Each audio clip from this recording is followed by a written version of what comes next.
Welcome to Sex Ed with DB. I'm your host, DB. Let's get into it.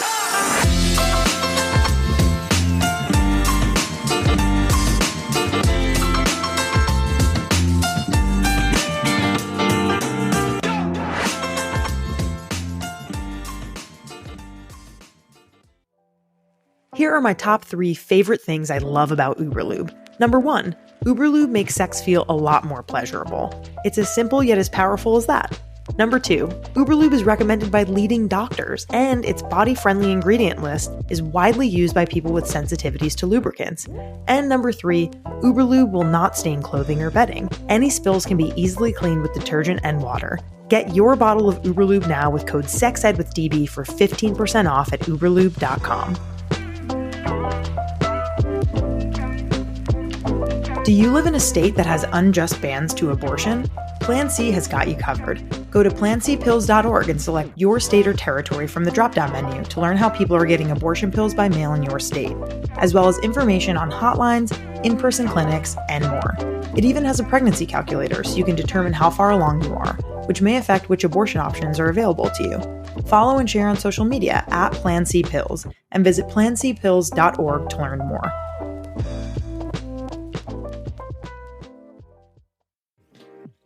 I'm Amy, sex and relationship coach, certified sex educator, and 2022's Sexpert of the Year in the sex toy industry. And I'm April, VP of Hot Octopus, sex toy mogul, and 2016's Woman of the Year in the sex toy industry.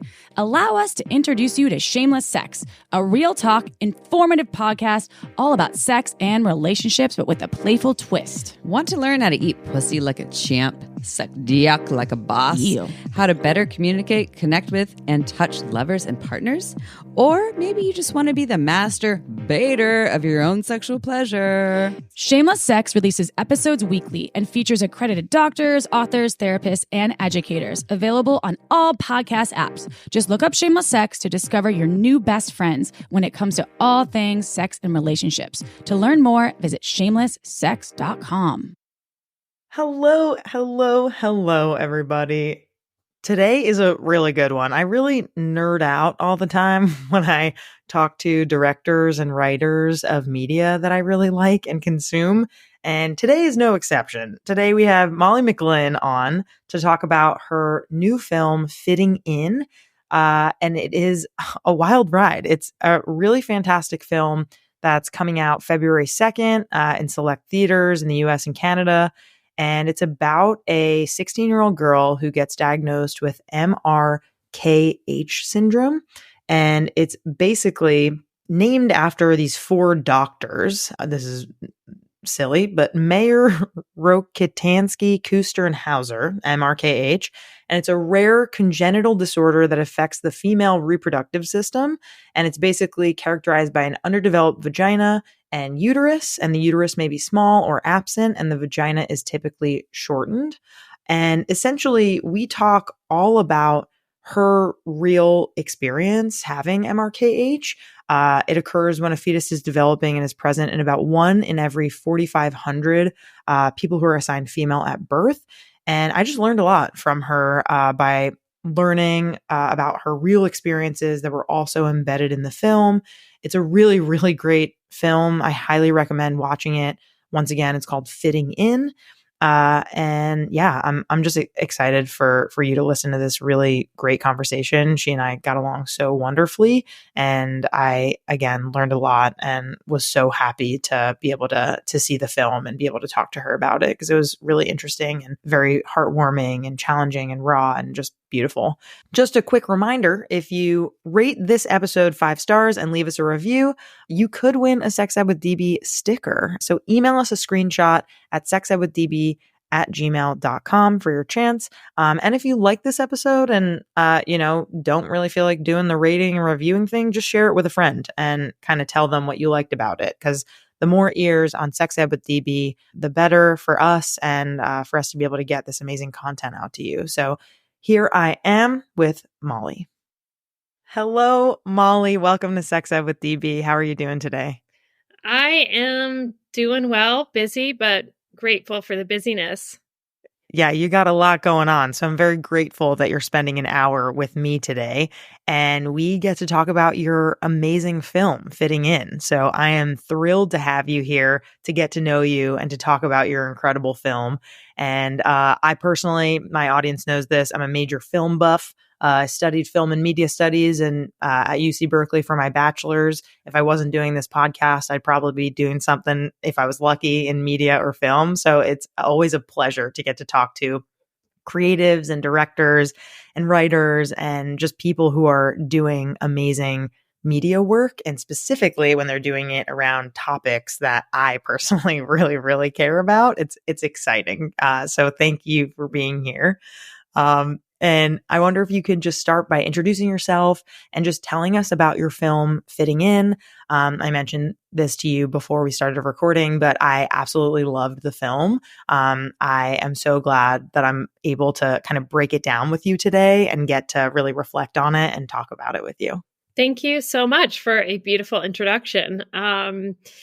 Well, my name is Molly McGlynn. I'm a writer and director living in LA, though I'm from Canada originally. This is my second feature film. My first feature film was called Merry Goes Round. That came out in about 2017. Made that in Canada and then moved to LA about 5 years ago. And I direct a lot of television for my day job, but I also write and direct my own stuff. So Fitting In is what I'm calling a traumedy, loosely based on my experience being diagnosed with MRKH syndrome when I was about 16, and how that diagnosis dropped a nuclear bomb on my life. The film is deeply personal. It's terrifying to put myself out there in such an exposed way. But I think, during the pandemic, when we're all sort of doing our own reckoning about the work we do and what is important. I had a moment of like, okay, why now? Why this story? And for me as a filmmaker, if I'm not a little bit scared or intimidated, I don't want to do it. There has to be some risk involved. And this was a tremendous personal risk for myself. I have never really disclosed publicly that I have MRKH syndrome, which I'm happy to elaborate on. But 10 years ago, if you asked me if I would be comfortable talking about my body so publicly over and over again, I would say that sounds like a nightmare. But, I've essentially manifested my own nightmare, and it's become more of a dream, to be honest, and has provided a lot of healing as well.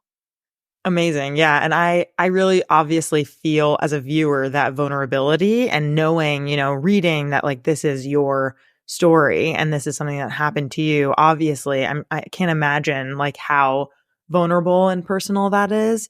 And I do think there's something, not to be like, silly and make this analogy, but like if anyone has seen 8 Mile and like Eminem in like the last rap battle is like, I do live in a trailer with my mom. Like he's like, I'm going to talk about my shit before you get to talk about my shit. That's exactly it. It provides a sense of control. And especially with this condition, it feels like a lot has been taken away from you. So getting ahead of the story by creating it the way I wanted to felt like I was reclaiming a lot that had been lost.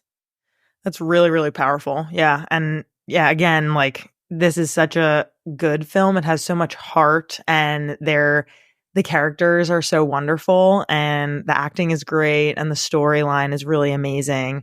But it does kind of center around, right, this character, this 16-year-old named Lindy, who gets diagnosed with MRKH syndrome. And I wonder if you can kind of talk to us a little bit about that syndrome really quick before we get into the rest. Like how common is it? Like what should listeners know about it? And then I'm also curious as a follow-up, like what was your experience like at 16 getting diagnosed and how similar or different was it to Lindy's experience?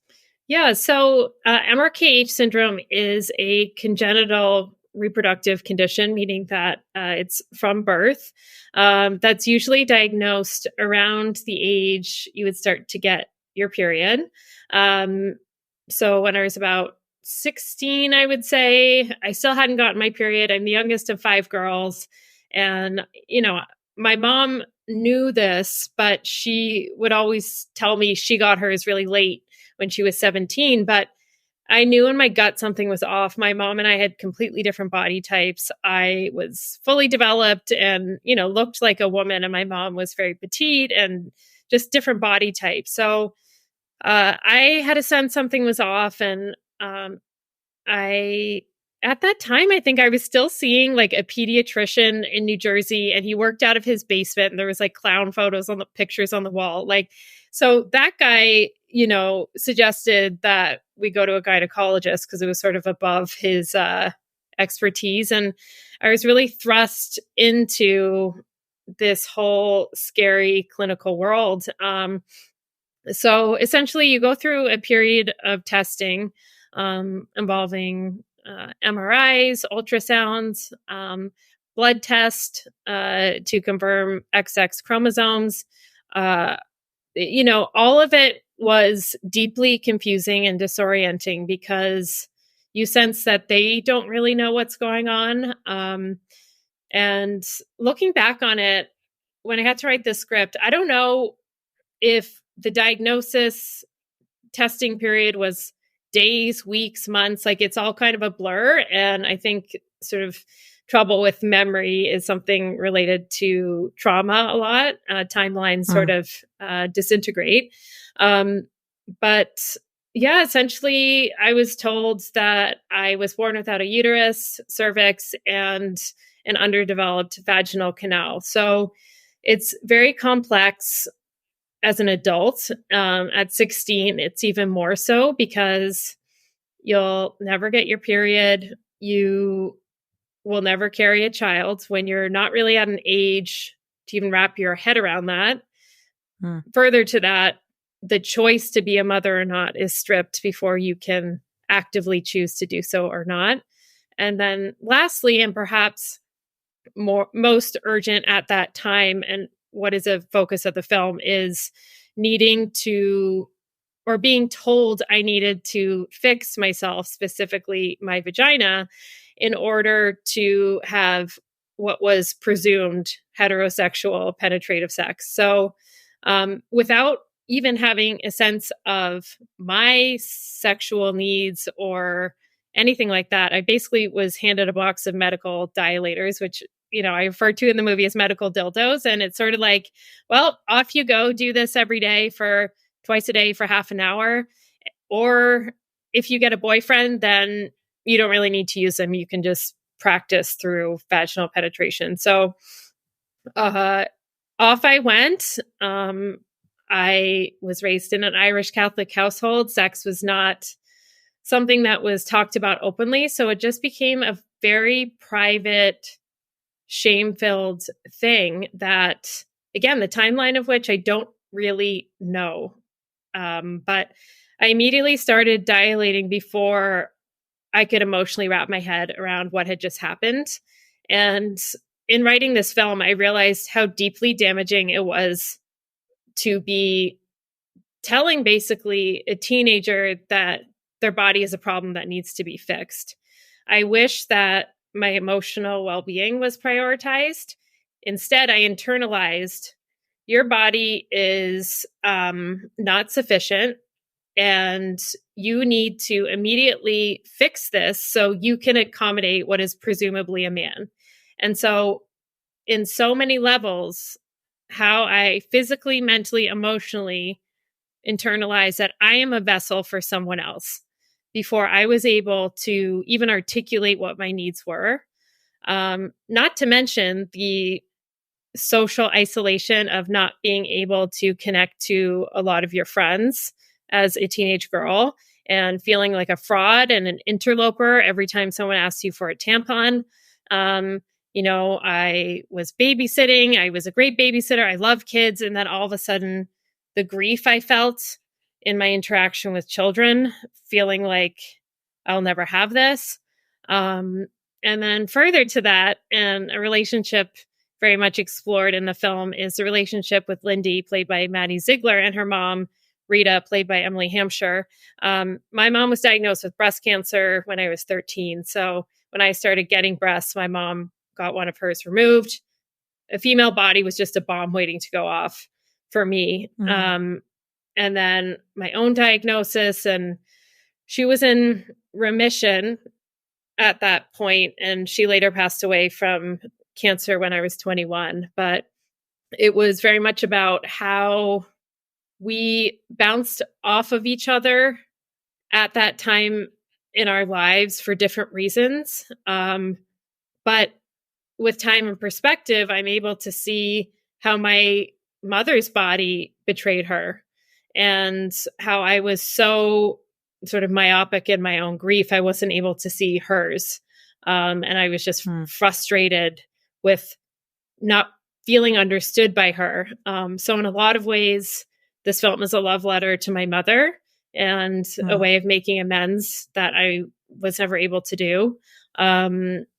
So yeah, there's a lot going on, but I will say like the film is, there's a lot of levity and comedy and heart as well. I didn't want to make something that was preachy or hitting people over the head with, a biology lesson. I wanted the entry point to be easily accessible for people who may not otherwise seek a film like this out. And even as a standalone, I just wanted it to be a good film.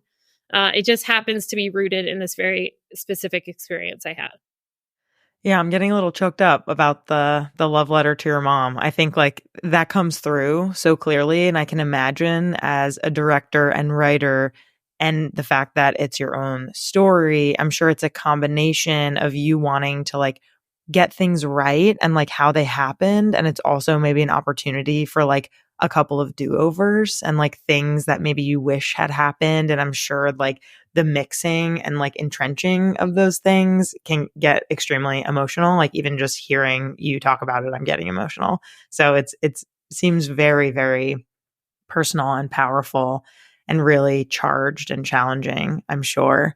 Yeah. But yeah, I totally feel what you're saying about the entry point. Like this is not a movie that's like clearly, like Sex Education, right? It's like, oh, they're like, I love that show, but like it's written by sex educators and they're like every chance they get, they're giving you a lesson.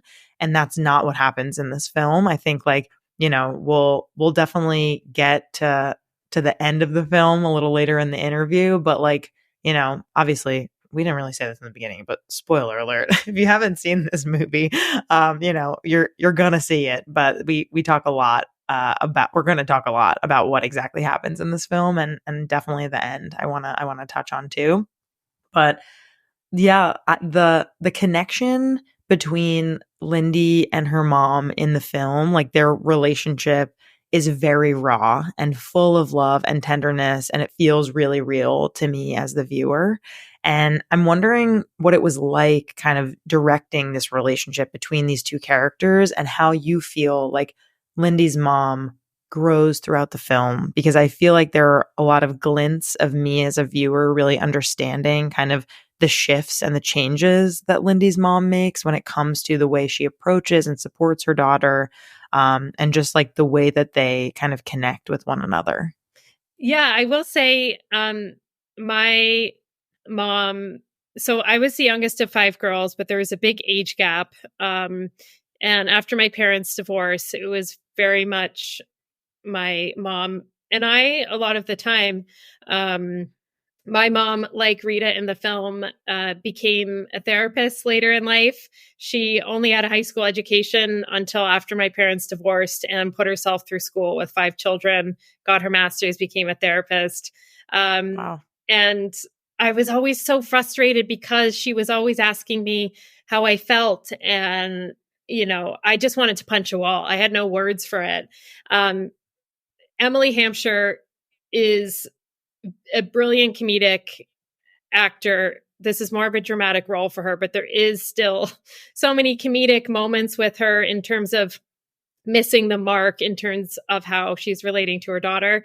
She's sort of a horrible, sort of BetterHelp style therapist where people are hanging up on her. My mom was much better. So it's an exaggerated version, I would say. Totally. I think that just generally speaking, Well, I mean, like, if you're listening, you've seen Emily Hampshire in Schitt's Creek. Like, the way that she kind of like portrays this, like, loving, but kind of like out of touch mom. She's like trying to take pictures for her dating profile and then is like holding a lamp kind of like weirdly behind her head. Like, and I don't like, to me, I kind of assume that she was like in her 30s, but the range that she in real life, I don't know how old she is, but like, the range she has to be able to pull off playing the mother of a 16-year-old daughter was very, very impressive to me as I was watching it. Thank you. And what was fun about the casting, so Maddie Ziegler started as a dancer. She, this is her, I mean, she's had a few roles in feature films, but this is her first like real leading role. She is quite shy and reserved as a person, which is when you look at her dancing, it's just like she's explosive, but she as a person is very different than her artistry as a dancer. And Emily is just sort of bursts into a room and with the character brings so much chaotic energy. And I felt like that tension would automatically come out on screen just because their energies are so different as people that I was like, oh, I think this will be perfect for that teenage girl mother friction. Mm-hmm. And it really was. I'm just like, Mom, shut up. Yeah. I don't want to talk to you about this. Yeah. Yeah, it felt very real. Yeah. And I think just to kind of point back to what you were saying about this idea when you were going to the doctor and, them kind of framing it as, let's figure out how to fix you. Let's talk about possible surgical interventions. Let's talk about this dilator. Let's talk about, all of these things when you're not really asked, or the character rather in the film isn't really asked, like, what do you think about this? How does this make you like feel? Do you want to wait? And like, towards the end of the film, there is like a much better intentional scene with the resident that we kind of met earlier on, where you can tell that there's like a shift in like, oh, this is how you're supposed to talk to a patient. And this is good bedside manner. And this is you really taking into account like her thoughts and feelings. But throughout the film, we do see Lindy kind of work on stretching her vaginal canal with medical dilators, aka medical dildos, but they're given to Lindy by a male doctor under this guise, right, of like, practice with these and then you can get to practice with a boyfriend, as if, like you said earlier, like making your body ready for a boy or a man is the ultimate goal. And I'm wondering, like, what kinds of messages do people with MRKH syndrome receive that are like this, or like in addition to this, that kind of need to be combated or corrected? Yeah. I just, on top of wanting doctors to assess where a patient with MRKH is on an emotional space level before they go about using dilators or surgery, or third option, most importantly, that's not talked about, is you don't have to do anything immediately or ever if you want. And okay, that's one part. And then the second part being, I wish I understood consent as it pertained to the medical space. There's a scene in the film that is still difficult for me to watch where the doctor giving her a pelvic exam asks if a few residents can come in, and Maddie's character agrees. And then we see these strangers with clipboards come in, and you see her barely squeak out that she changed her mind, but she's ignored or no one hears her. And that is, it's getting close to like medical sexual assault in a lot of ways. And as I said, you can say no at any point at the doctor. If you don't want to be there or something feels wrong, you can leave. Doctors are people. They're not gods. Something interesting shooting the film, the doctor who played this very sort of tone deaf gynecologist is a lovely man in real life. But when we went to shoot the scene, he walked into the gynecology setup, and the actor was so taken aback because he had never seen stirrups. He'd never been in the space. And it really took him a second to get his bearings. And he said, oh my God, I had no idea that my wife and all the women in my life go through this. He was like, this is totally barbaric. And, we have an intimacy coordinator and everybody is comfortable and we know what we're doing.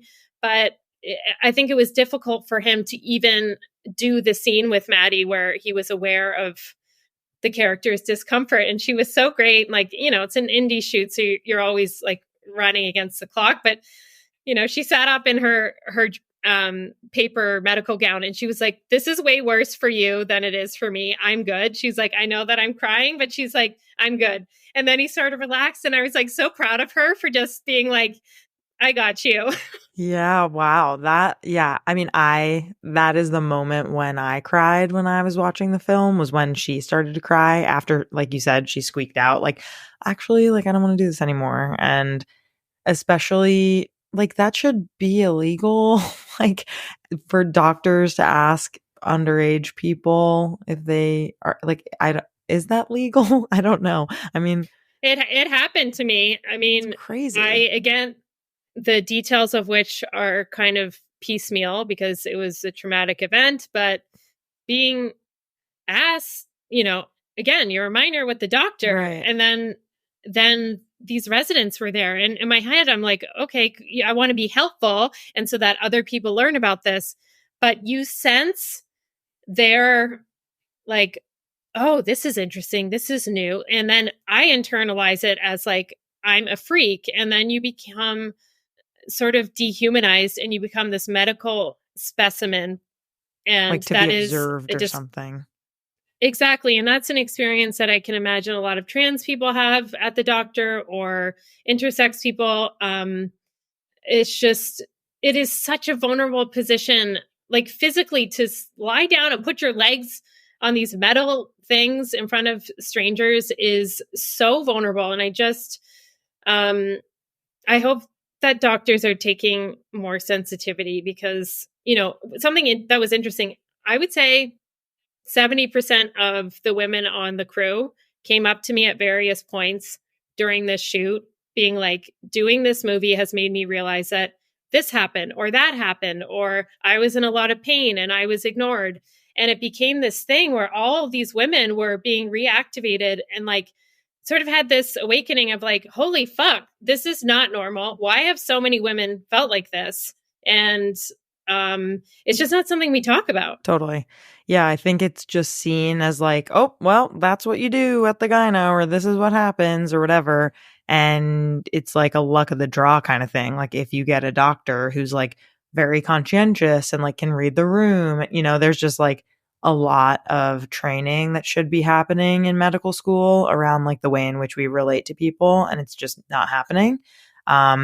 I think like the average medical student only gets like 13 hours or something of sex education. It's like, oh wait, what's happening here? Like that needs to be corrected.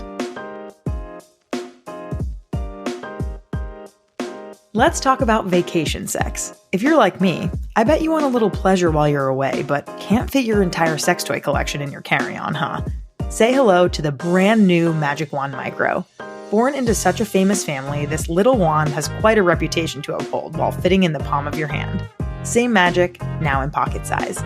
Use code SEXEDWITHDB at Lion's Den for 15% off your Magic Wand Micro now.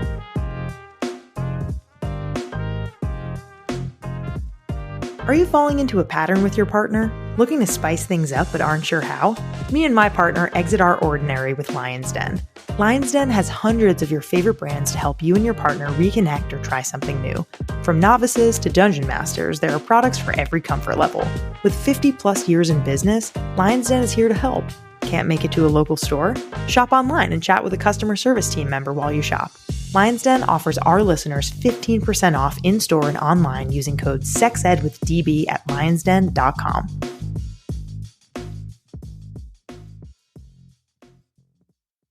I think as a sex educator, for me personally, like away on this show and in our content and in conversation, that I do try to be inclusive of women and members of the LGBTQIA plus community is by using the terminology, quote, women and people with uteruses, right? And I think like this automatically excludes people with MRKH syndrome who are born without a uterus and who are women and who have that identity and who just period, who just are women and they just don't have a uterus. And I'm wondering, like, how can we be more inclusive of people with MRKH syndrome and ensure that they're included in not only the conversation just as people with whom we respect, or of whom we respect, but as well as in policy, in education, in content, in other areas? That's such a great question. And it's one that is complicated and nuanced, because here's the thing. I so deeply respect and advocate for inclusivity as much as possible. However, it can be next to impossible to hold everybody in a word or a phrase or a sentence, or some sort of moniker. And that, for me, that's okay. What matters to me is an attempt towards inclusivity. I don't expect that I'm going to be represented perfectly in language all the time. You know, it's during the Women's March and all of that. It's like all the pussy hats and all the shirts that were like, anything you can do, I can do bleeding. And it's like, okay, that feels crunchy for me. However, I have to remind myself that I don't doubt that if I had a conversation with these people and said, some women don't bleed and like that doesn't feel inclusive, for the most part, I feel like they would be like, oh, that's not what I meant at all. And a lot of women do bleed, and that's fine too. You know, I try not to take such offense to things personally. And there is a fine line with actively excluding someone and then just kind of getting a little too sensitive, which is like weird for me to say because I have felt excluded, but I also remind myself, like, it's not always necessarily about you. For me, look, if someone says they're a woman, they are a woman. Like that's kind of it. So, yeah, like the phrases women and people with uteruses, I think, you know, to me, it's just like women. Right.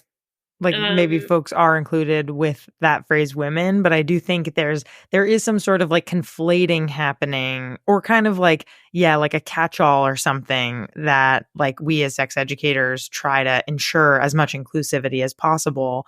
And I do think I'll speak for myself, like have missed the mark when it comes to like researching MRKH syndrome, talking about MRKH syndrome. I think like I'm so glad that I found you and that I met you, because like a year or two ago, I was like, I would really, really like to have someone who has MRKH on the podcast. And like, you know, I think like I didn't prioritize it or what have you, but I'm really glad that like we're doing this episode, because I do think that it's super important, and it does really add to the conversation around inclusivity and people's experiences. And what better way to talk about that than through this like piece of art that you have created and put yourself in. I think it's like a fantastic, I think buffer maybe is the wrong word, but you know what I mean? Like something like a lens, I guess I should say, no pun intended.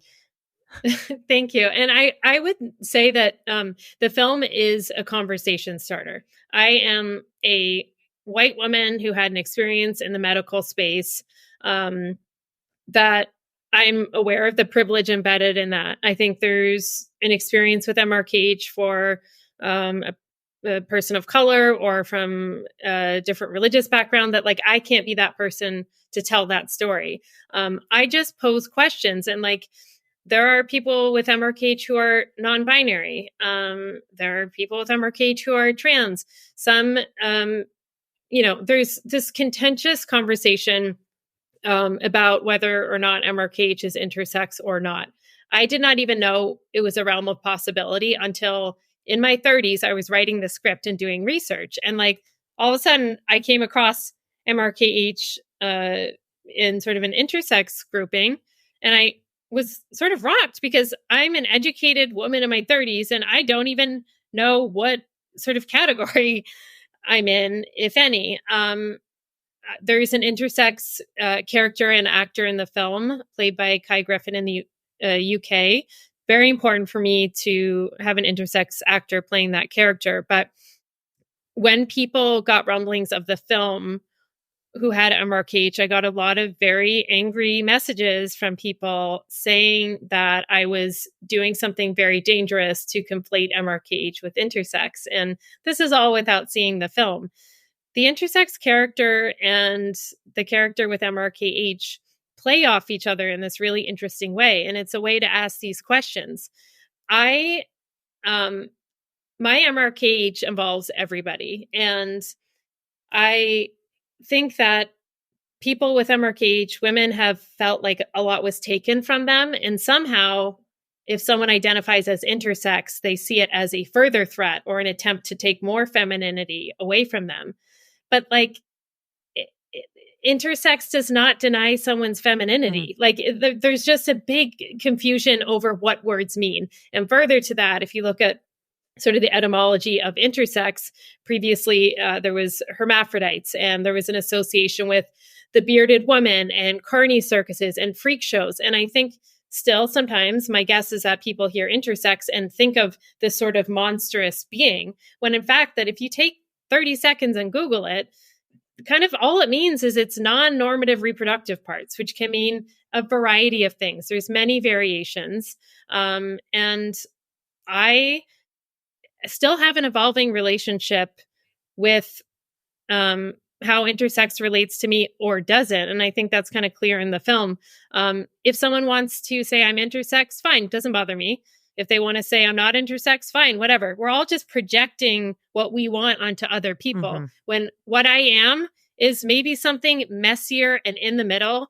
And I don't necessarily have words or boxes or categories to tick off. And we've become obsessed with identity labels. And I think a lot of it is an overcorrection. And I think we needed that. Like I'm so happy to see people, holding close the words and labels and groups they want to identify with. But the downside, if I'm being really honest, is we got to be careful, because the truth of all of our identities is murkier, and sometimes it can't fit into a box, or it evolves. And this is the thing, people's identity evolves. And I just want to make space for that. And ultimately, whatever someone wants to do with their life, whatever or whoever they say that they are, I choose to believe them. It is not my experience. And I ask for the same. Yeah, I think that you hit the nail on the head with like, this changes for many, many people over time. And we are doing a disservice to ourselves by kind of attaching ourselves with super glue to certain identity labels. When words change, things shift. In the past 10 years, there's been more terminology under the queer umbrella than ever before. Experiences or words to describe kink experiences and things that people prefer and don't prefer, and feelings and thoughts. And so, yeah, I liked the way that this was covered in the film, of kind of like it, it was a brief moment, but just if Lindy kind of Googles like, is MRKH considered intersex? And then there's just kind of a jumble of voices of like, yes, it is. No, it isn't. And I think that perfectly, in a brief way, but really effectively represented a very real thing that we have with the internet, which is people talking over each other, people projecting experiences onto other people that they themselves feel or wish they felt or don't feel or whatever it is. And yeah, I think that I like this idea of like, it's okay that it's messier and that like you as a person are still figuring that out. Transitioning a little bit to masturbation and pleasure, which is something that we talk, Sure. please, which is something that we talk about on the show quite often. As you imagine, sex education, in the US at least, definitely doesn't include these things in school. And so it's that much more important that we're able to talk about it honestly and openly. And so I think masturbation and pleasure play a pretty subtle but very important role in this film. And the film starts and ends with Lindy masturbating. And so at the end, my interpretation of this is like kind of taking control again of her pleasure, like after she goes through a really tough months after her diagnosis and is kind of struggling with her identity and who she is and who she likes and who she wants to be with and who she imagines herself as. And I'm wondering if you can kind of talk me through the decision to start and end the film this way, as well as maybe, the decision to include the scene with Lindy and Jax, who's the intersex non-binary character. And in this scene, there's these like amazing consent practices and showing us that pleasure for women and people with vulvas comes from the clitoris for many of us, and not like, like, why are we using these dilators if women and people with vulvas don't even really care about penetrative sex, right? It's like a mind fuck, no pun intended again, when you're like really thinking about like who this is for. So I just threw a lot at you, but do whatever you will with it. So much to say. I always knew that the film would begin and end with this masturbation scene in the sense that like nothing's changed and everything's changed. In the first scene, she's having this fantasy, and the way it's shot, it's actually a male point of view of her pleasure. And at the last scene, she looks into the mirror at herself. So those two shots tell you everything I want to say about the film. It's going from being the object to the subject, as it relates to her own pleasure. And a large part of the film, when the dilating is happening, she's just like trying to make this vagina so she can keep her boyfriend, because she thinks she needs to have sex with him to keep the boyfriend, which is something that I thought. And she really loses sight of her pleasure, becomes all mechanical. And there is this great scene between Jax and Lindy that you mentioned, where it's like sexy and there's consent, and we see her engage in pleasure again because consent has been involved. And it's not just like this penetrative, dilating experience she's had. And it's important for me that people know that if you have MRKH, you can have a full and healthy sexual life and experience. None of your ability to experience pleasure is inaccessible. Look, even people born with quote unquote normal vaginas, like there's vaginismus, there's women who can't have an orgasm for a variety of physiological or emotional reasons, right? So I think female pleasure is so complex and it's so dependent on person to person. And that's why with partners, we have to have conversations and talk about consent and learn what feels good for that specific person. It's not monolithic, but in this sort of patriarchal medical system that she's going through, it's just sex equals penis and vagina. It's penetrative. That makes you a woman. That makes you functional. But functionality through a vagina does not mean pleasure.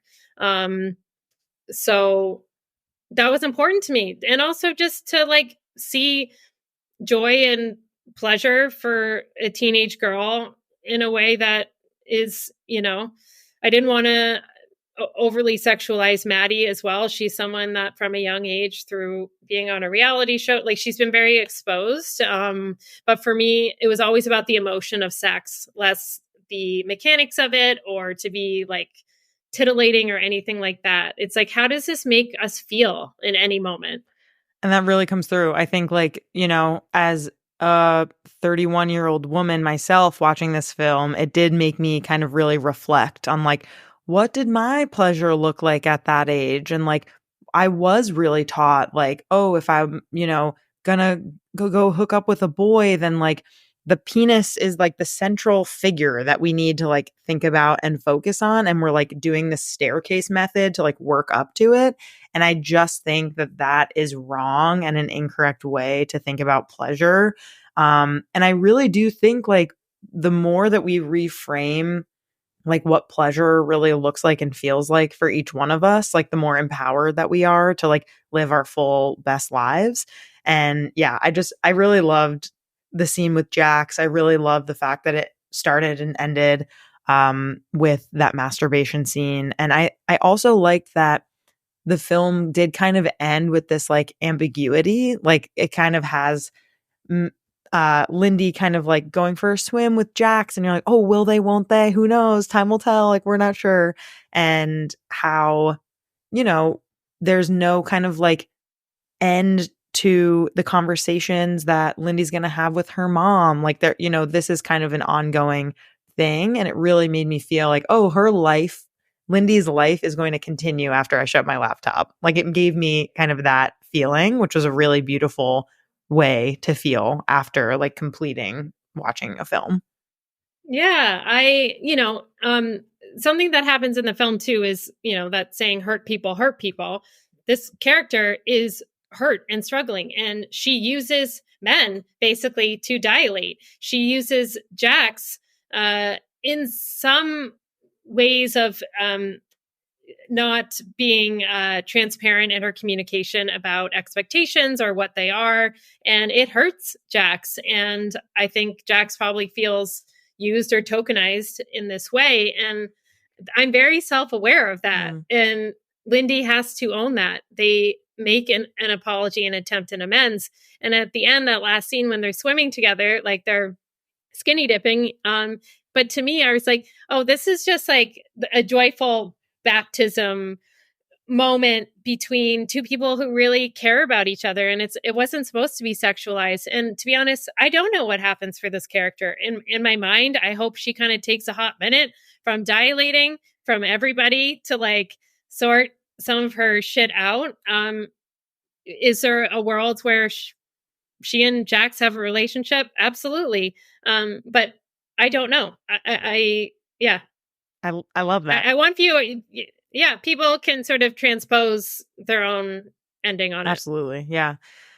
Well, Molly, this has been so great, as I mentioned in the beginning, which ended up totally to be true. To no surprise, this is such a pleasure to get to talk to you about your work and about your experience. And yeah, definitely a super brave, very impressive thing that you're doing by kind of putting yourself in many ways on the screen and putting your own story there. And I'm wondering if you can share, what is next for you?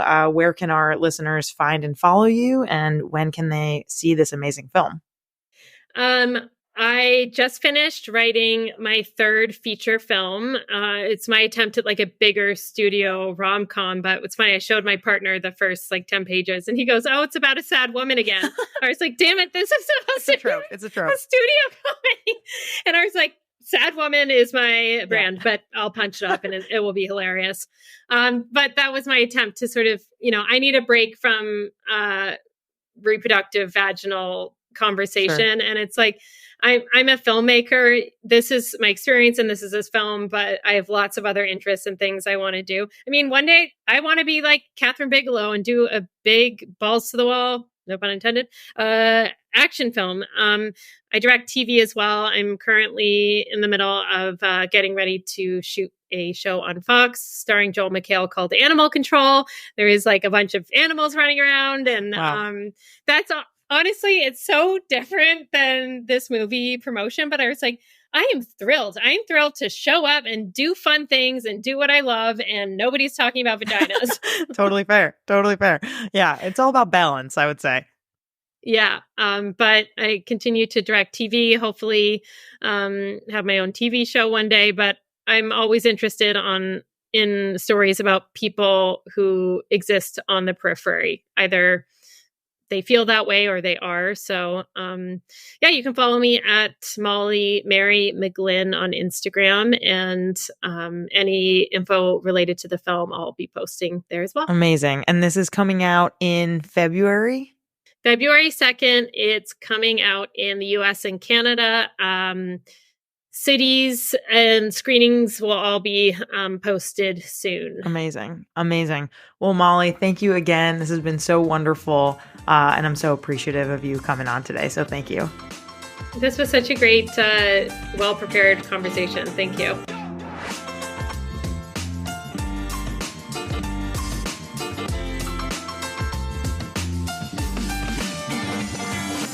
Our creator, host, and executive producer is me, Danielle Bezalel. Our producer and communications lead is Catherine Cohen. Our producer and communications coordinator is Sadie Leegee. Our marketing coordinator is Kate Fiala. Our music theme is by Hook Sounds. Thanks so much to our featured guests, partners, and listeners. Want to partner with us? Email us at sexedwithdb@gmail.com. For more sex ed content, follow us on Instagram at sexedwithdbpodcast and on TikTok at sexedwithdb.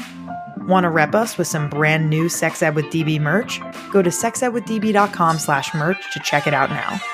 See you next time.